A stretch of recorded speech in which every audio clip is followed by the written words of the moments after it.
अंबरनाथ पश्चिम पोलिसांनी गुन्हा दाखल करत त्यांना बेड्या ठोकल्या।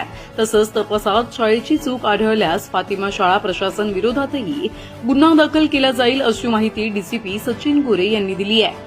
अंबरनाथच्या फातिमा शाळेतून नर्सरीच्या मुलांना घेऊन जाणाऱ्या भरधाव स्कूल व्हॅनमधून 2 चिमुकले विद्यार्थी पडल्याची घटना आज सकाळी कल्याण बदलापूर राज्य महामार्गावर घडली।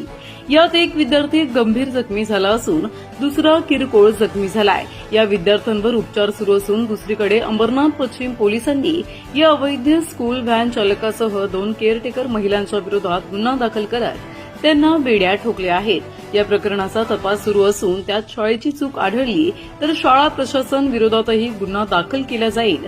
तसंच या अवैध आणि धोकादायक प्रवासी वाहतुकीबाबत आरटीओ प्रशासनाला कळवलं जाईल अशी माहिती डीसीपी सचिन गोरे यांनी दिली आहे। अंबरनाथ पश्चिम पोलीस ठाणे मधला त्याच्या हद्दीतला हा प्रकार आहे।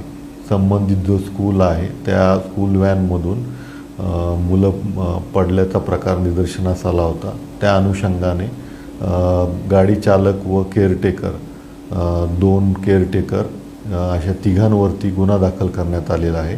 संबंधित शाळा प्रशासनामध्ये कोणी दोषी असेल तर त्यांच्यावरती गुन्ह्याच्या तपासामध्ये पुढील कारवाई करण्यात येईल। शिवाय या संदर्भाने जे आरटीओ ऑफिस आहे त्यांना पण कळवण्यात येणार आहे।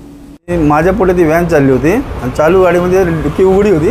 ते 2 पोरं पडले आणि ते पोरं पडले त्या मागे मी उभा होतो। मी गाडी आडवी उभी लागली रस्त्याच्या मध्ये